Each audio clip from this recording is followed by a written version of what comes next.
Okay, I watched this movie. It took me 3 times, by the way, to get into Wish. I even made it. I had to stop 20 minutes in. I was not into this film at all, and I flew up the Jolly Roger. And the second time, I'm like, okay, I'm going to get there. And I swear I watched most of the movie, and it ended up just being about half. Let me put it to you this way. I sat through a 3-hour movie where Robert De Niro and what's his name, Leonardo DiCaprio, basically talked to each other for 3 hours. Killers of the Flower Man. This movie was so much longer than that movie, and that was 3 hours. It is amazing how time can work on you like this. When you're what you're describing happened to me the first time I tried to watch James Cameron's Avatar. That has nothing to do with this. We're talking about this movie. And the thing is there was nothing to grab onto. I'm almost wanting to yell at people calling this the worst film of all time, blah blah blah, because there's so it failed to reach the bar of film. It's a flat line. It's a rice cake. It is a blank screen. It is nothing. It is air. There is no emotional hook. There's nothing you could get into. What's worse is there's a good film under here, and we'll talk about it as we go on. But this is a movie that has no core, nothing, no message to teach, no proper ideals, no proper ideas. I think it's all about equity. It's all, and of course, this is one of, by the way, we talk about what's woke.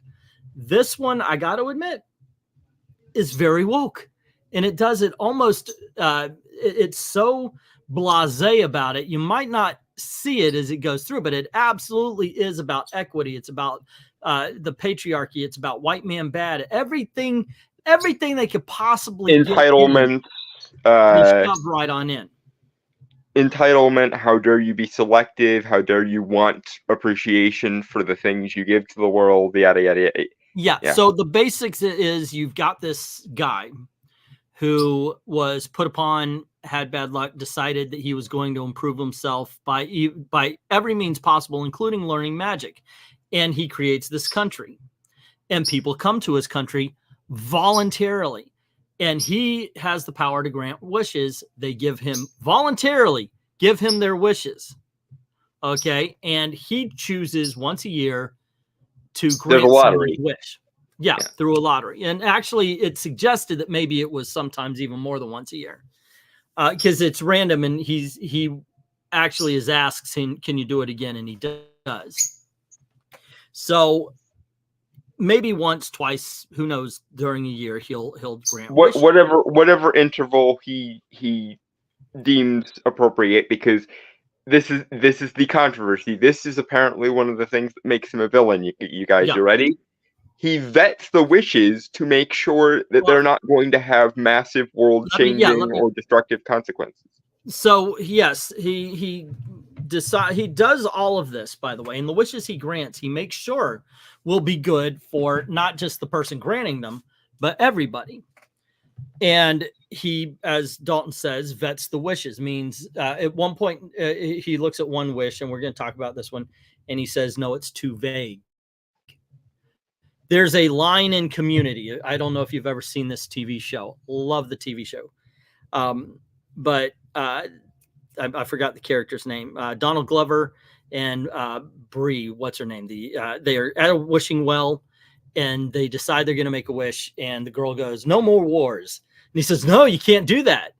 You can't do all these encompassing, because that would you wouldn't have Star Wars anymore. You couldn't have a thumb war anymore. So you have to." And he does just the wars. If he's too vague, you can't do it. So on. Yeah. So this guy's been doing it for decades. This guy has taken care of his country. He's a good king. People love their king. In comes Gen Z. There is a disturbing how accurate that is. This movie is so much what's going on now. Social justice, the movie. It really is.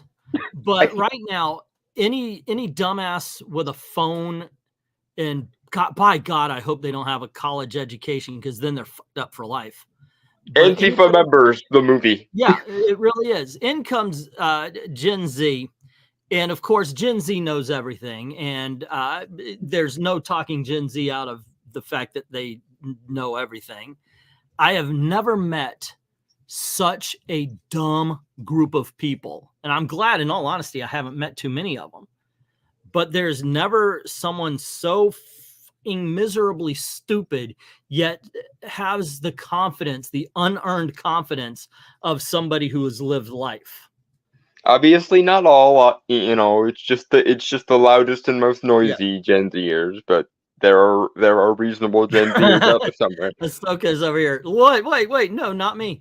Obviously, there are exceptions to every rule. So, anywho, this girl, she goes to apply for a job. She's going to be his assistant, and she discovers that he actually picks and chooses. He vets the wishes, and sometimes you have to. Let's see, two sides at war are going to pray and wish that their side wins.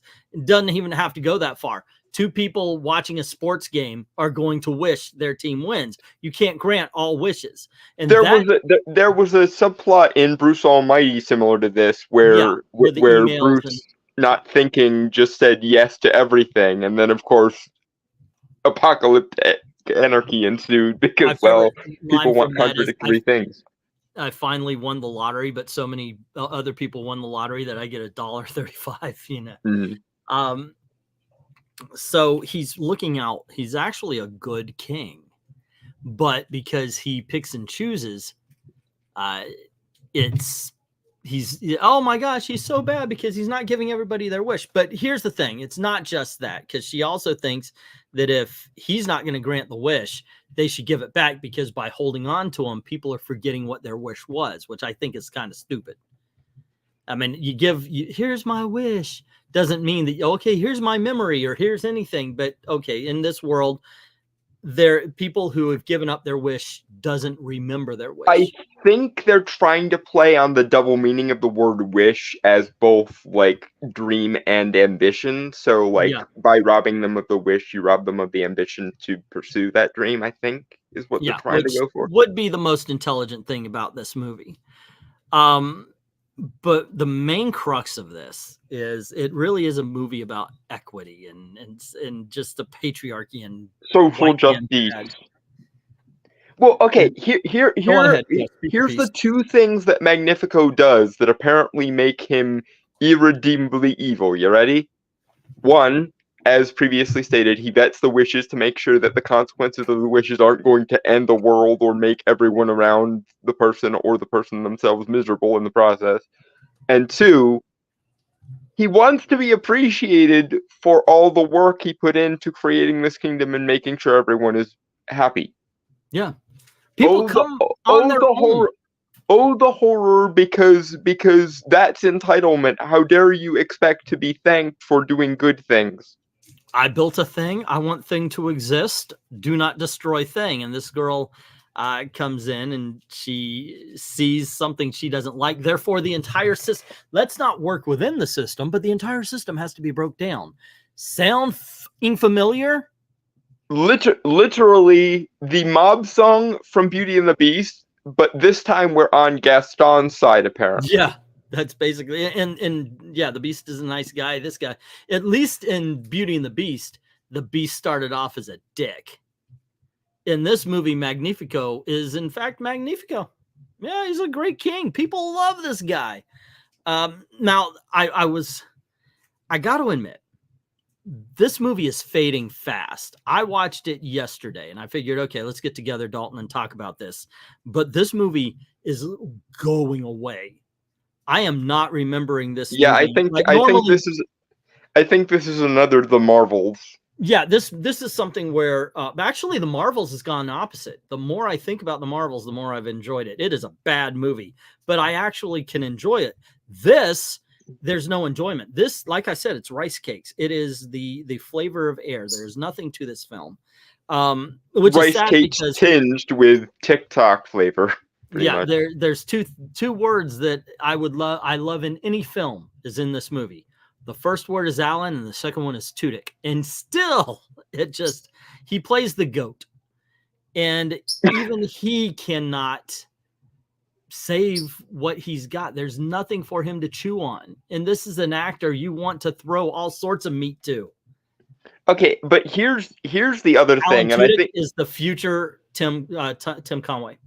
I think that I remember this movie more because I was more pissed off by the elements that actively didn't work. Okay. And one of them that we haven't touched on yet is, you know how this is Disney's 100th anniversary movie, basically? Yes. One, they meme it to death. They literally throw all the superficial trappings of Disneydom in here. Mm-hmm. And two, they try to make this a soft origin story for most of the iconography from classic Disney. Spoiler alert for a whole bunch of people that aren't going to see it. At the end, they have one guy that wished to be Peter Pan. Alan Tudyk's character wished for Zootopia. I do believe at the end they also closed the storybook like they used to do in the old films. Like the classic when Walt was still alive ones. Yeah. Asha becomes the fairy godmother. Magnifico gets trapped inside a mirror and becomes the magic mirror from Snow White. The star that is basically the star from Mario, but because Disney, it's literally Disney saw that in the Mario movie and went yoink. But but that star is now the singular wishing star apparently. So it's the one that all of the Disney movies that have ever wished upon a star have wished upon.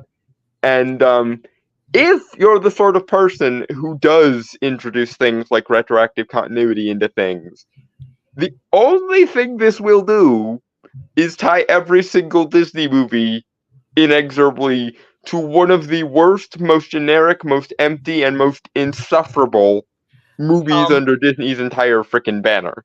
Now, I mentioned that this is. I said that I think you're giving it too much credit if you call it the worst film in the world. Disney, Dalton froze. So, give me a few here. There is an actual worst Disney of all time, and it's called Home on the Range. I actually do, or maybe I'm the one that's frozen. I would actually rather watch Home on the Range than I would this one. Hello, did you freeze or I froze? I don't know. I think we both lagged a bit. There you go. Yeah, because I saw my computer just rebooted. So I was saying, I do believe saying this is the worst film of all time is giving it way too much credit. That being said, I would prefer to go and watch Home on the Range more than I would this one. If now. I am not against doing a Disney retro and just start at the beginning and work to the end and let's review them all and rank them all the whole 9 yards. But I think I would dread watching this movie more than I would Home on the Range. And Home on the Range is the worst Disney movie ever made. I might include this one in it, but at least Home on the Range was the worst Disney movie ever made. This one seems like I think the laziest would be the best way to say it. Like you could, if something is made that it's that bad, there was passion going on into it. There's a lot of bad ideas, but it's the Ed Wood effect. Yeah. This one, not so much. Not so much. The only thing they were passionate about was the social justice politicking nonsense. And those are the worst aspects of the movie. Oh my gosh. And they managed to have everything. I think there's an autistic kid. There was there's somebody who is, of course, they've got the gay, they've got they've got the racial diversity, they've got the body diversity, they've got everything is included here. Rosas itself has vague Hispanic vibes, so there's the cultural diversity, maybe. Okay, so I was talking to my daughter, and she mentioned something as well, because she said that the songs made her think God. that perhaps they wanted to get Lin-Manuel, and they didn't. they didn't. So they decided, hey, we could do it ourselves, and tried and failed miserably. And she goes, you know what? Until I saw this movie, I didn't really respect Lin-Manuel. Like, okay, yeah, because mainly the villain song, which none of the songs hit with me. This is like the opposite of The Greatest Showman. I watched Greatest Showman, I went, but the songs, though, the songs just kept me coming. And my quick review of Greatest Showman is great songs looking for a good movie. This is none of that. I mean, there's nothing. Songs are a movie where songs take it down even further than it otherwise would have been. It's like the songs are the bathroom break. Seriously, there's just nothing. And what's worse is if you listen to some of the lyrics in the villain song, he's talking about, oh, they hate me because I made this country and I invited them in and I wanted to make sure they're all happy. I'm like, are you trying to make this guy the bad guy? Because over and over, you're just reinforcing that he's the good guy, and these kids are coming out, no, we know best, passion, woohoo. Yeah, what we're expected to find objectionable about him is, one, the vetting of the wishes, because you shouldn't discriminate or quality control anything. You should just give everything to everyone for the asking. And two, the fact that he wants some level of appreciation in return for literally spending decades studying magic and then using that magic to create a society that everyone is happy with. And it would be something you could do if, for example, there was a price to his magic. Like if he actually had to hurt people or destroy things in order to make his magic work, something like in Dragon Prince, or something like in Witches Abroad, the Terry Pratchett book, or something. Like there are ways you could do this and have it work with him being the villain. But the only downsides we have are very social justice immorality, which is to say you're not supposed to desire appreciation for doing things. You should just do them because they're good. And two, you never should put a meritocratic stamp on anything because that's discriminatory and evil. Okay, what's going on? All right, there you go. Is that where you're gonna sit? You don't want the shoulder? Okay. Twiddles, the world, Twiddles. He's been kind of a pain today. It's because he was in his cage, and the only light that he had, because I turned off the light while I was watching, was the movie Wish, and now he's mad at me. I don't know if that's true, but it might as well be, because this was bad, wasn't it? It was. He would be correct if that is the reason. Let's see. LK is saying it will also be interesting to see if Jennifer Lee finally start getting some blame, because she's the chief creative officer for Disney Animation since Lasseter was fired. Look, they had Coco and they had Encanto, and then I watched Elementals and it was bad. That was Pixar thing, but there was nothing. I'm sorry. Yeah, but then Strange World and Lightyear and Turning Red, and it hasn't been good. A misstep after another. Good Burger. The last really honestly good one I think was Soul. Soul was genuinely. Soul was all right. That one was okay. Yeah. I haven't seen Good Burger 2 yet. I am too old. When Good Burger 1 was out, which I watched, I thought it was cute. I took my daughters. They laughed their asses off. They were Eglantine isn't the all that generation. No. My daughters were. His daughters are, and I am. So I'm actually excited for Good Burger 2 because I was a kid who grew up on all that. So I gotta admit though, I know the meme. I'm actually surprised to see it was Keenan who became something and not Kel. Because Kel's the welcome to Good Burger. Can I take that guy, right? Mm-hmm. He was funny Ed. in those movies. Ed, okay, yeah, Ed's funny. And he's in the Mystery Men, so he gets extra points. But back to this piece of crap. Okay, so what's her name? Asha, I think her Asha. name is, wishes Yeah. on a star, and she gets the power to grant some wishes as well. And um, the king finds out that this is a way to get more power and grant more wishes and do more things. So he decides to absorb the star, and he goes nuts, and the entire kingdom goes up against him. And like you said, he gets trapped in the mirror. Now I'm watching this, and I said, there's a good movie in here. This is a king that's loved by his people. This is a king that has done everything right for his people, and he wants to keep the balance. So what could have happened was this girl who thinks she knows everything gets the power of wish giving as well, and starts giving out wishes like we brought up Bruce Almighty. Penny candy. Yeah. Yeah. Just here you go, here you go, here you go. And The Oprah of wishes.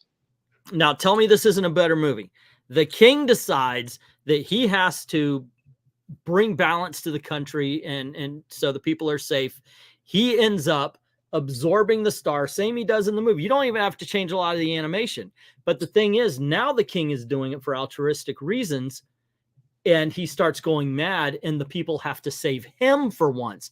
The people that he has protected so many times have to save him from insanity, from even going power mad. So even though he's attacking them and trying, they have to use their power, as they do at the end, of love and wishing, to make sure that the king himself is safe. Then you have a juxtaposition. You actually have a story arc.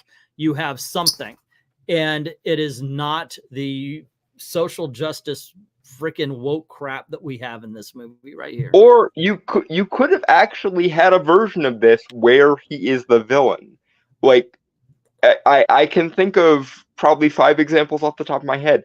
The first one that comes to mind is the Terry Pratchett book, Witches Abroad, and Granny Weatherwax's sister Lily is very much the kind of character that I think they wanted Magnifico to be, but because they needed to throw the social justice crowbar in there, you can't actually have his dark magic have any corruptive qualities, like I think Varen from Dragon Prince. You can't actually have it be like a facade or totalitarian like it was in Witches Abroad. You can't have it be, removing good and evil robs people of their souls like it is in the Powerpuff Girls episode See Me, Feel Me, Know Me. What's bad about him is A, that he vets the witches, and that B, he wants appreciation for doing right by his people. According to the rubric of social justice, those are immoral actions. Well, so according to LK, and I do agree with this, is if you do the story my way, they have to save the cis white male, and that's just not done because he's got to be evil. I think you could still have your social justice message, because all the people who aren't white save the white guy, showing him that maybe the white man doesn't know everything, that kind of thing. But the poor diversity cast shouldn't have to clean up after the patriarch. It's not their job to explain. I remember that more like the drop from Coming to America to Coming to America 2. Coming to America sucked. It was so bad, so very, very, very, very bad. Rhaegar's talking about I saw Good Burger 1, but never heard of Good Burger 2. It's on Paramount Plus right now. I haven't watched it yet. And I grew up with it, but did not really watch all that.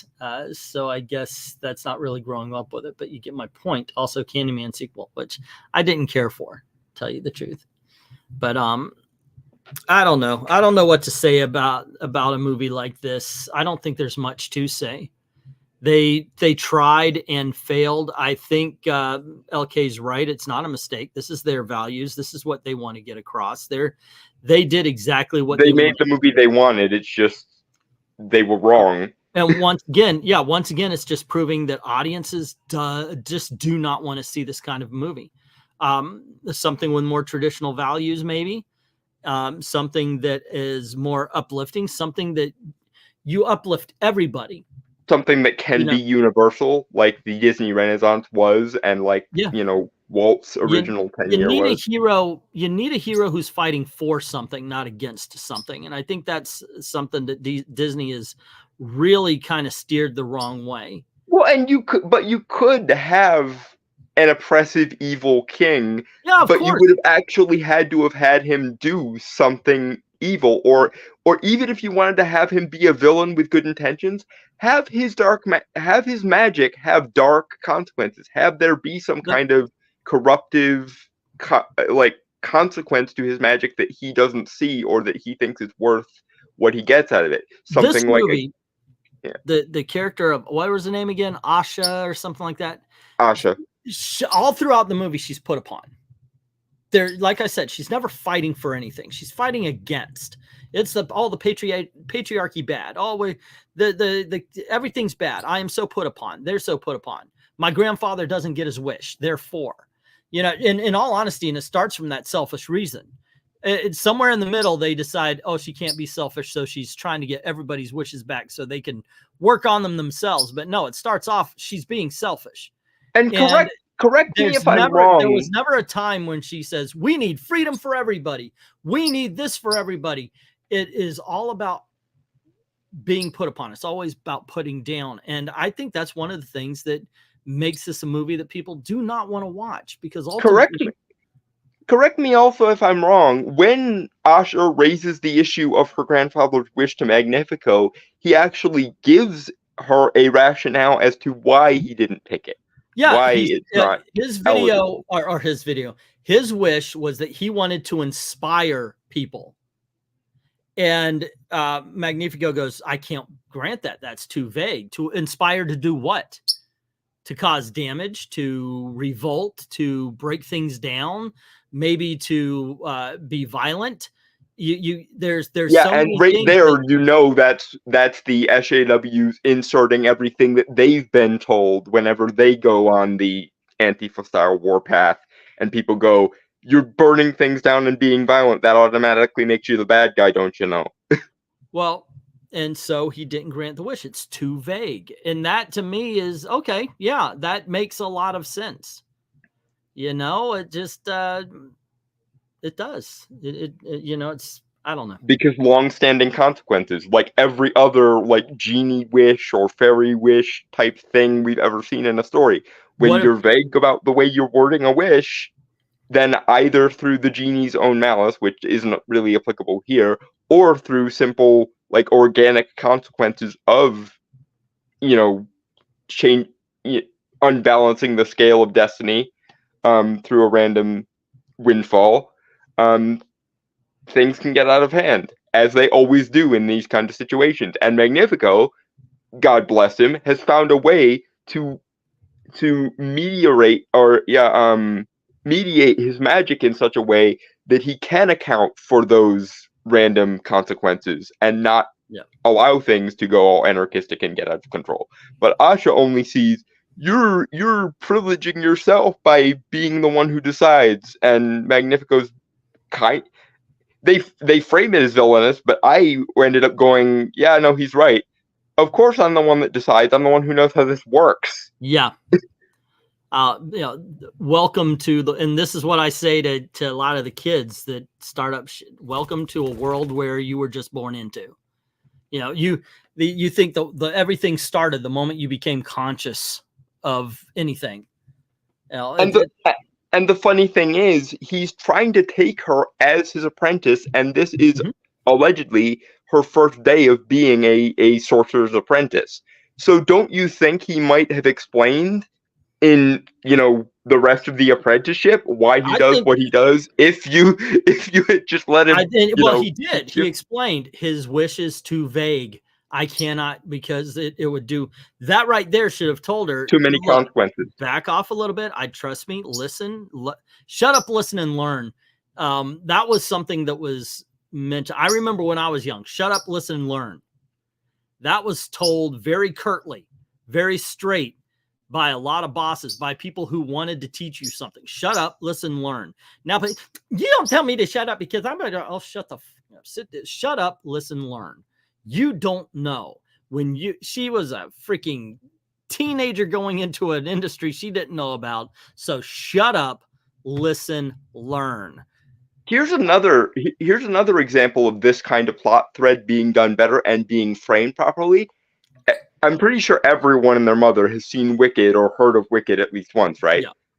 a very similar thing happens there, where she goes to apprentice with the wizard, and and she feels put upon, and so she rebels and becomes the Wicked Witch of the West Well, in the thank you process. for spoilers. I'm just kidding. I've never seen it, but I can't wait to. Yeah, Dude, but let's see. Ed saying seems reasonable. How did they rationalize the king was being a dick? They had him absorb the star and go crazy, and therefore they could do whatever they want. Let's not help him out. Even the wife, even the queen turns on him. It was, I actually felt bad for the villain of the story, which is really the teenage girl who fucked everything up. But yeah, I have a video in the works that's in defense of Magnifico, and I'm trying not to bring too much of it in here because, yeah, well, I get it. You I have a want to video save it for that. That being said, we've been at this for 30 minutes. And this is gonna, I cannot, except for in a tier list of some sort, see me talking about this movie very much going forward. We usually give it a score 1 through 10. 1 and 2 horrible, 3 and 4 bad, 5 and 6 average, 7 and 8 good, 9 and 10 is awesome. Where do you put this? See, it's gonna have to be a Barbie situation again, because it's one of those, if you take the movie as read, where Asha is supposed to be the good guy and Magnifico is supposed to be the bad guy. Asha is supposed to be the good guy. You might take it the other way, but as is, right now, we're doing the as is movie. Asha is the good guy. Magnifico the bad guy. As is, it's a C minus. If you try to view it as like a cautionary tale, where Magnifico is actually the good guy and Asha is the unaware bad guy, then it gets bumped up to Okay, so you're around C a 4. plus. You're around a 4 at this one, then. Yeah. All right. I don't think it was awful. I think it was more forgettable. I would put it at I know that's not true. I'm going to put it at a 2. I think Alan Tudyk was okay. I think Chris Pine was good. They keep it at a 2. But there you go. Obviously can't recommend this film. Is there something I could point you out to? Anything? I was going to watch The Holdovers. I didn't see that yet, but I'm trying to think of a movie that I saw. You know what? I went looking for a Christmas movie and found Inglourious Bastards by Quentin Tarantino and stopped. I was like, yeah, that's good. It's on Prime now. So I started watching I watched Shawshank Redemption on Thanksgiving. Yeah. And that was pretty good. I'm trying to think of a new movie that I've seen that I could go, oh, you should check that one out. But for the life of me, everything's just flying away here. See that Thanksgiving slasher movie? Not yet. I think that might be one. Thank you for recommend. I don't know if you recommended it. You just asked. I want to. I'm going to check that out. I'm trying to remember what I watched recently, though. I even walked through everything, and I made my list again because I wanted to go through the movies. Where did I put my list? This will help. I actually keep a list of every film that comes out in the in of the year, and I just put my grade on it, so at the end of the year I can see where it is and what I'm doing. And I've been doing this since 1990. Let's see, those I saw earlier in the year. Doom That Came to Gotham, I gave an A. That's on HBO Max. Let's see, Naughty 9 is coming out. Up Disney's Wish. Genie just that looks nice. The Naughty 9 actually. 99, yeah.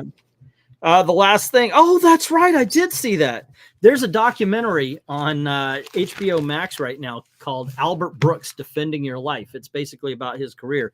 I think Albert Brooks is funny as all kinds of get out. But I'm going to be watching The Killer as well.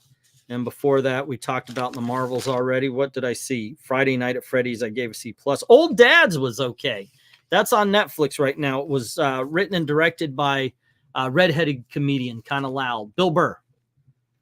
And before that, VHS 85. That's a horror film. I love that series, but this one kind of gets a C+. Totally Killer is on Prime. That is so much fun. Check that out. Ed is asking if we've seen Napoleon yet. Not yet. I'll check that out for you, sir. I'll have some reviews and such for it. I'm also getting ready to do the total year ranked kind of thing because I've always wanted to. For those around that time, For that, I like to wait. I'll wait until like a week or two into January, then I'll get to that, because give time to watch everything and so Yep, forth. it's a YouTube tradition, the best and the worst list. Yep. It's a lot of fun. I know some people like to get their bids, and usually they're the ones that have some sort of connection where they're seeing advanced films and all that kind of stuff. If it isn't on the pirate sites and such, I probably can't see it in advance though. All right. Anyway, guys, thanks for hanging out with us and listening to us rant about a kid's film. You know what? I'm a Disney guy. You guys know that. I've lived here. Yeah, we're Disney fans. We're allowed. I love the movies. I've got books on the movies. I've studied the movies, watched the movies so many times. And the park is in his backyard, so there's that. It's getting harder and harder to get excited about it. But anyway, thanks for hanging out with us. As always, don't forget to do the I have watched part of the Squid Game challenge, by the way. That is a lot of fun. I wish I could be a part of it. And don't forget to do all the clicking and the liking and the sharing and all that. Help out the channel that way. If you can't, go on over to Ko-Fi, drop $1 in the tip jar and such. I'd like to thank everybody who's already done that. And to everyone, all of the true believers, thank you very, very much for watching. Have a good night. Cheers, guys.